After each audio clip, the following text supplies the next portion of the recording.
Ragazzi, bentornati sul canale Wrestling Motivation. Oggi parleremo degli angoli del braccio di ferro, quindi parleremo proprio della parte specifica, non degli esercizi di potenziamento per le braccia che fondamentalmente si fanno anche in angoli molto aperti, ma parleremo proprio degli angoli chiusi, quindi ricordatevi sempre del parallelo al suolo.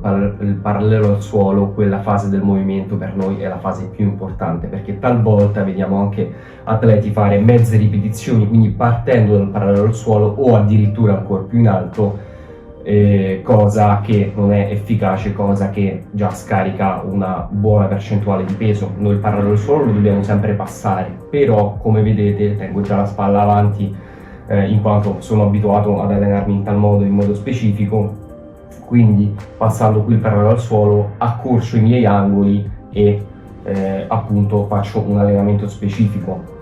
Adesso vi farò vedere dei migliori esempi. Come potete vedere qui stavo facendo delle alzate a martello, ero già bello stanco, ho corso con i pesi. Facendomi il video ho notato che mandavo la spalla indietro, quindi aprendo molto l'angolo. Questo non è un esercizio specifico, ma è sempre meglio farlo in angoli più chiusi. Facendo la serie successiva ho già chiuso un pochino di più l'angolo, rivedendo questo mio video precedente, quindi qui già ho un angolo più chiuso, ma ripeto che è un esercizio di potenziamento.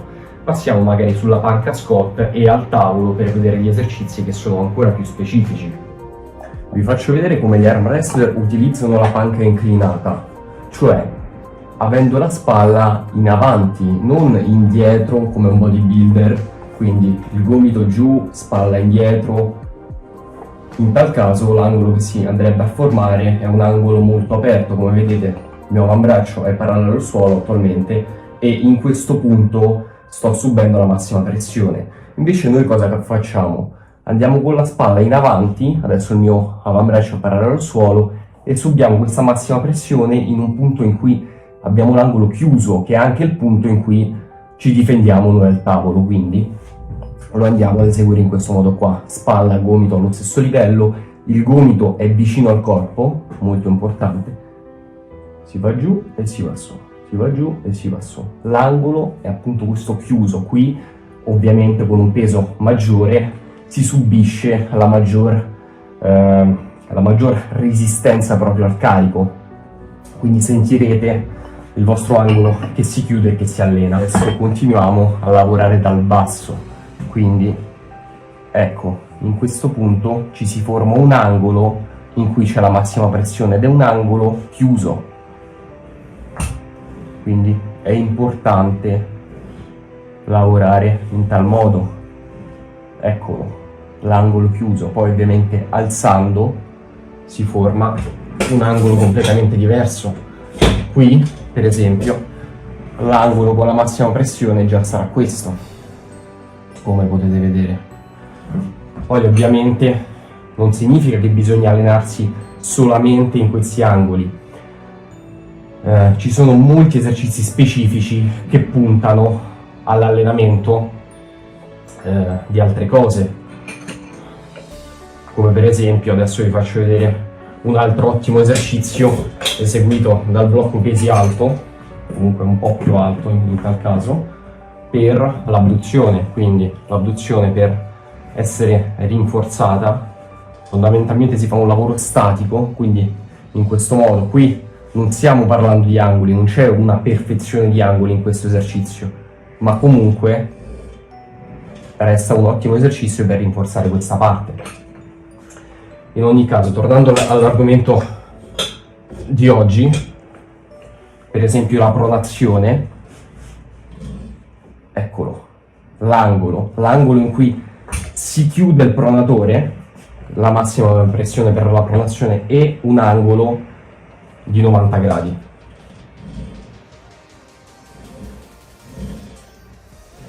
Questa è una specifica alla carrucola. Vi faccio subito vedere una specifica col peso libero. Qui andiamo a chiudere l'angolo, possiamo tirare sul peso facendo l'imitazione di questo movimento, quindi del passaggio da una back pressure a una side pressure. Quindi facendo un'alzata di pronatore completa.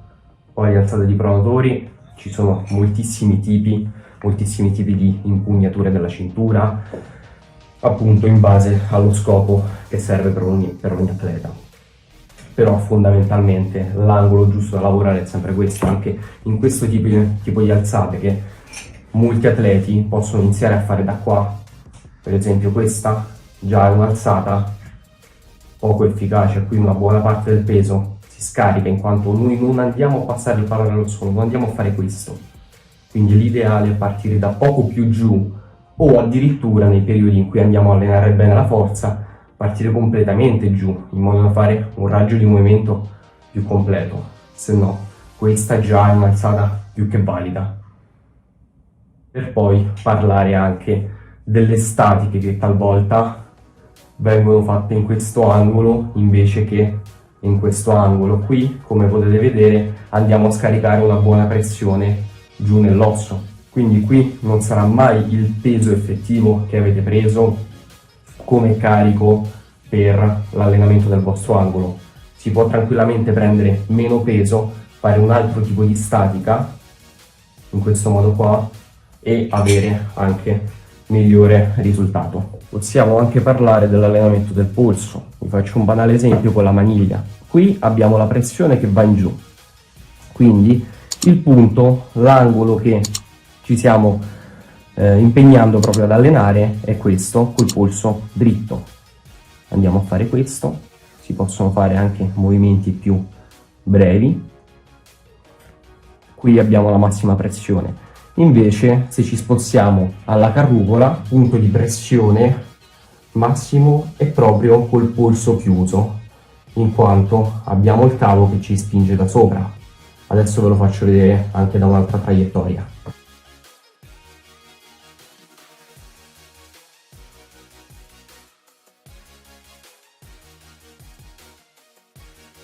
Ricapitolando, pensate sempre in che angoli state lavorando in qualsiasi cosa state facendo, perché comunque ci sono più angoli da allenare, ci sono gli angoli che vanno accorciati, quindi talvolta più è corto questo angolo, come avete potuto vedere, e più state facendo un lavoro specifico appunto per gli angoli.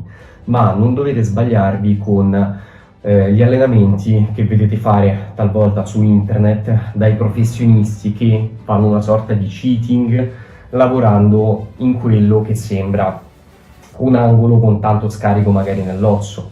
Lo fanno perché sono appunto professionisti che in una periodizzazione con piramidali elevati se lo possono permettere, ma se lo possono permettere per 2 settimane di questo programma. Per il resto fanno un lavoro pulito, ovviamente se sono atleti di alto livello che sanno cosa stanno facendo. Se parliamo del 90% di video che vediamo sulle piattaforme social, la gente fondamentalmente pensa ad allenare tanto peso, ma dopodiché al tavolo non riesce a fare bene quanto si potrebbe. Quindi pensate proprio ai carichi effettivi che state facendo. Talvolta una preparazione pesante si può permettere un po' di cheating, ma deve essere cheating fatto bene, deve essere cheating che non si fa nel primo anno di allenamento. Se non riesci a pensare che tu sei il più forte, che sei il migliore, che sei il più capace, che sei quello che porta avanti tutto ciò che stai facendo, tutto ciò che farai, che tutto dipende da te, tu non farai un cazzo, non farai nemmeno la metà di quello che puoi fare. E questo è l'importante. Che due cose, che non ti monti la testa sotto il fatto che sei fortissimo, quello che hai raggiunto, eccetera. No, talvolta si festeggia, si può festeggiare una vittoria, si può festeggiare una conquista, ma devi sempre credere in te stesso, questa è l'altra cosa. Devi sempre pensare di avere qualcosa di più degli altri, perché se tu non pensi di riuscirsi, se tu c'è qualcuno che mi fa poi ci vediamo in categoria, ti rompo il culo e poi fa no dai scherzo, tanto è impossibile. Che cazzo scherzi? Che cazzo scherzi se non credi in te stesso? Cioè, a me uno che mi urla di sfondo, di spacco, sfondo quello che c'è sopra di te in classifica, eccetera. A me quello può essere nessuno, può essere meno di nessuno, può essere un cazzo di bambino disabile. A me quello mi fa venire la pelle d'oca, perché le sue parole hanno più valore. Poi ci sono i fatti da metterci, però quando parliamo di parole, quando parliamo di quello che hai dentro, è questo quello che devi avere dentro. Spero ecco di questo vocale di averti fatto capire, perché se non hai un cazzo dentro, sei solo dubbi dentro te stesso. Non è che con quei dubbi riesci a metterli in pratica, riesci a raggiungere degli obiettivi, no, ti do qualche soddisfazione, ma non di più. Poi per il resto non importa che cazzo sei.